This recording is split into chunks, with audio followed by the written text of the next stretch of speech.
Hey Groovy Gardeners, how's it going? So, just wanted to talk to you guys a little bit about being self-sufficient.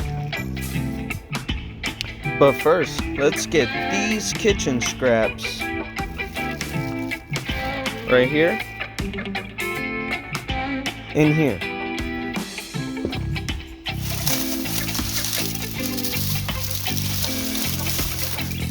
Yeah.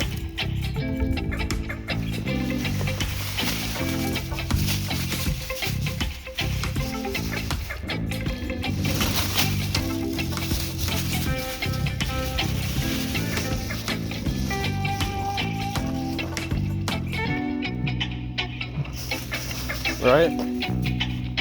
So, now that I got my compost in here, I'll probably just turn it a little bit. Alright.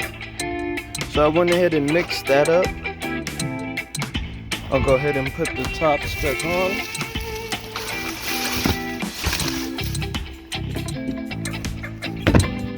Wow, done. So let's talk about self-sufficiency.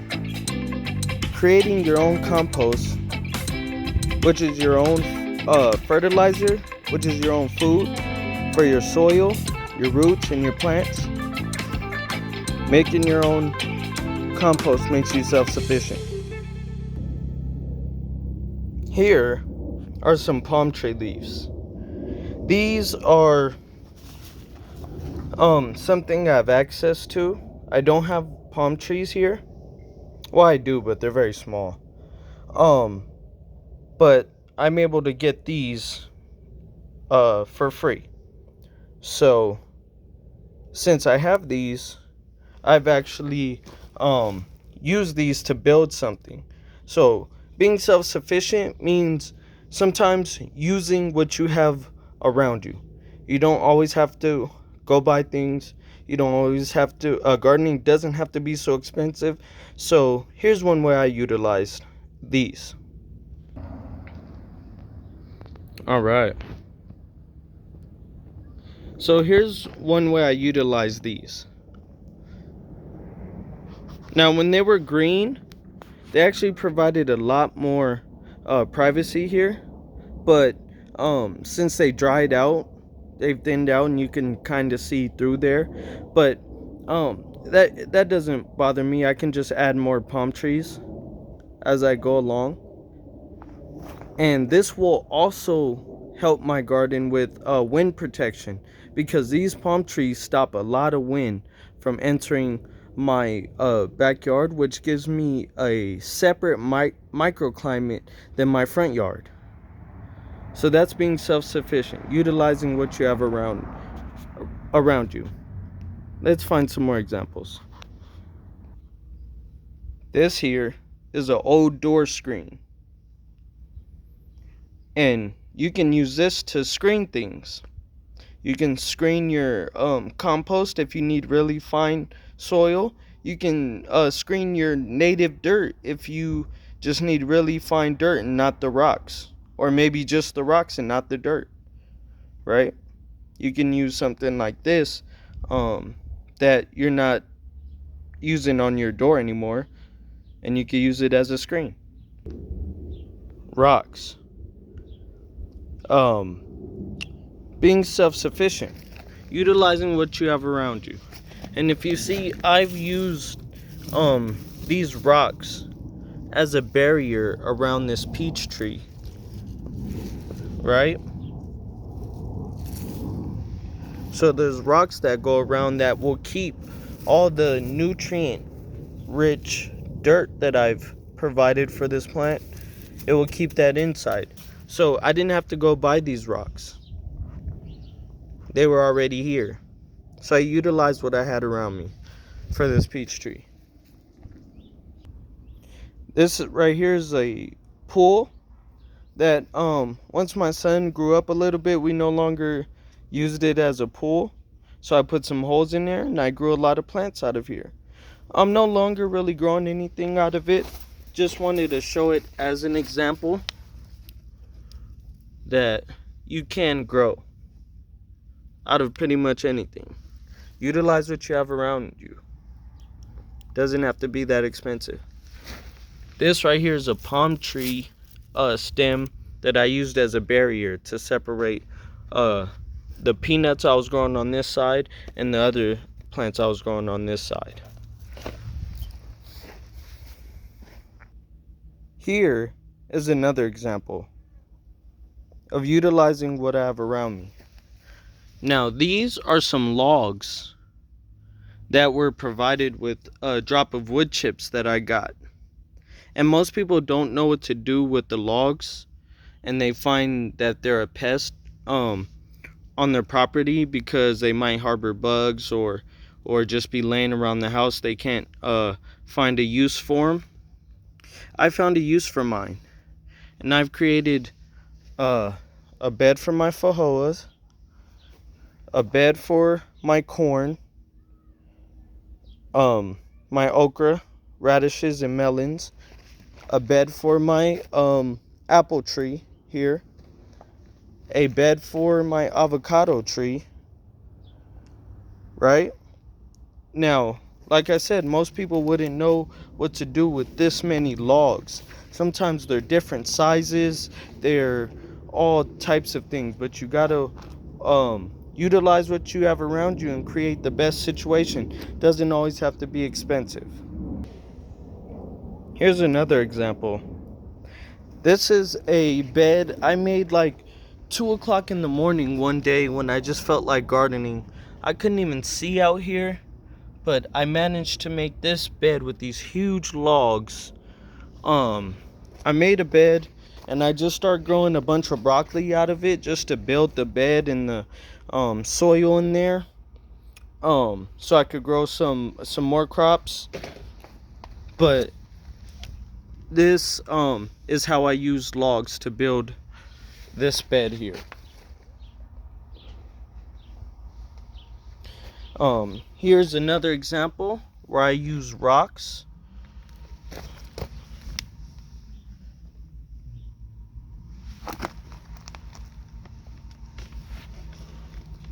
And as you can see, we got a lot of mushrooms coming in, right? But the rocks, we use that to board the whole lining of this orange tree. But you kind of can't see the rocks anymore. They're being covered by all the organic material that I put down. But that's fine.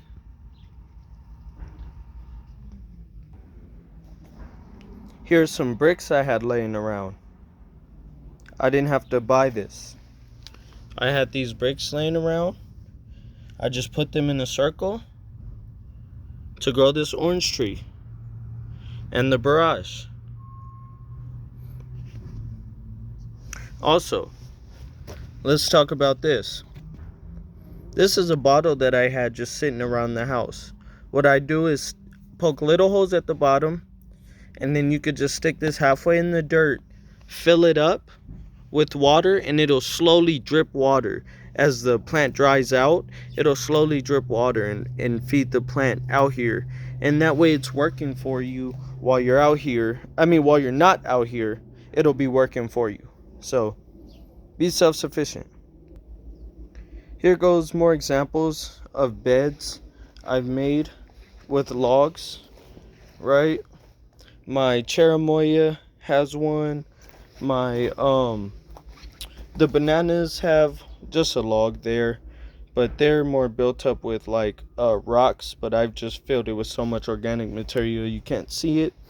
But as you can see, these beds for the peach tree, right? This bed here for the loquat tree and the lemon. These logs here for the cherry tree, this bed. Now, if you see, like I said, gardening doesn't have to be so expensive. So, get these out there, guys. Get these out there. If you've never seen that before, just remember you've seen it here first.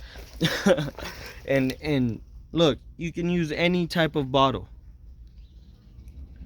You can use any type of bottle, right? So instead of wasting, that's how you be self-sufficient. If you've utilize what you have around you, then you won't find things as waste, right? Look at an example of here. Here's another example. You can utilize anything.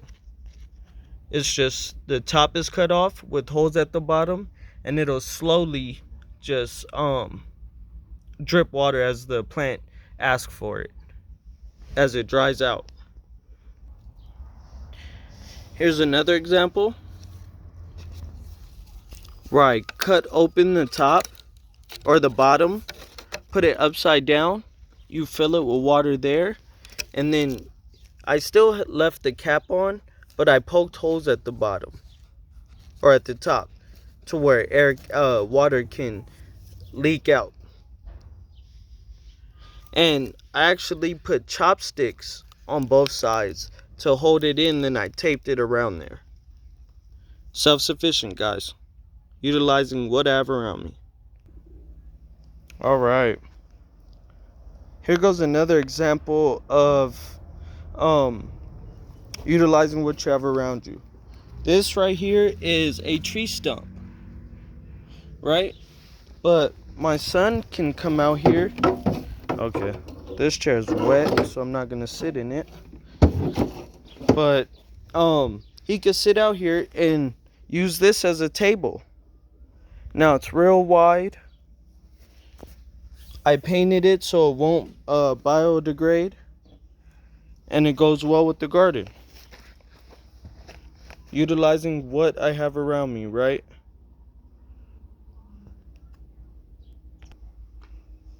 Alright.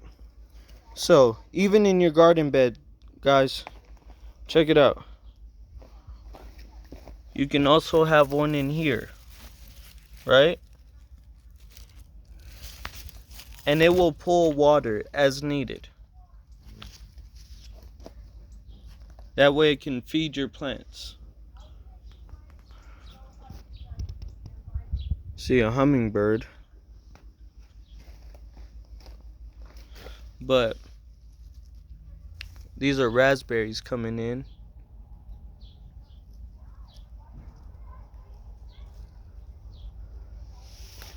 Alright.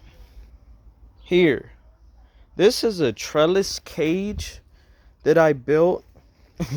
Doesn't look too fancy, but I actually built this with just sticks off a tree in my front yard that just was huge. I just cut off sticks that were similar to same length, then I cut them to be around the same length, and then I connected them together with some rope or little pieces of rope like that, and I just trellised them across, right? I even use rope, right?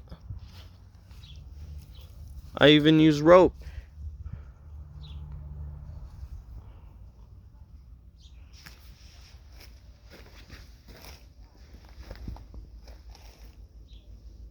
All right. And this is a trellis cage, and I trellised it all the way around like a cage, but I did leave the front open so I can get in there, right? Also, this here, for this garden bed, I use a rebarb pole, so I didn't want my son to get injured or me to get injured when I'm bending down and grabbing produce in the dark. You can't see these, so you will injure yourself with one of these. So utilizing what I have, I just use pots and put it around. That way you can see the pot from a mile away. You won't injure yourself even at nighttime. And as you can see, I've done it here, done it there. It's on all four corners. So yeah, utilizing what I have. Hey, we talked about this in a previous video. If you guys tuned in, if you haven't, watch a nighttime garden tour that I just put out. But this right here is a cuttings bucket where I cut plants. Sorry, I did cuttings off my trees, or kale or apple tree or cherry tree or things like that. Put them in this bucket. Since the bucket has holes, I just put some bags in there, utilizing what I have around me. I didn't have to spend money. This right here is an umbrella. Usually those go in the middle of a table. I don't have that table anymore, so I just stuck it in some dirt. So during the summer when it gets really hot, I could go ahead and open that up, and that'll shade different types of plants like this cherry tree or these trees if they need it during the summertime. All I did was stick it in a pile of dirt. Or all the dirt that I've been digging out for these new trees, I just stuck the dirt here to hold the pole in, and it's been holding in some pretty tough wind. If you don't have big logs, use whatever size sticks you have. I outlined this with whatever size sticks I have. I didn't have any more logs, so I used this small one, just throw all these around like a barrier. Utilize what you have.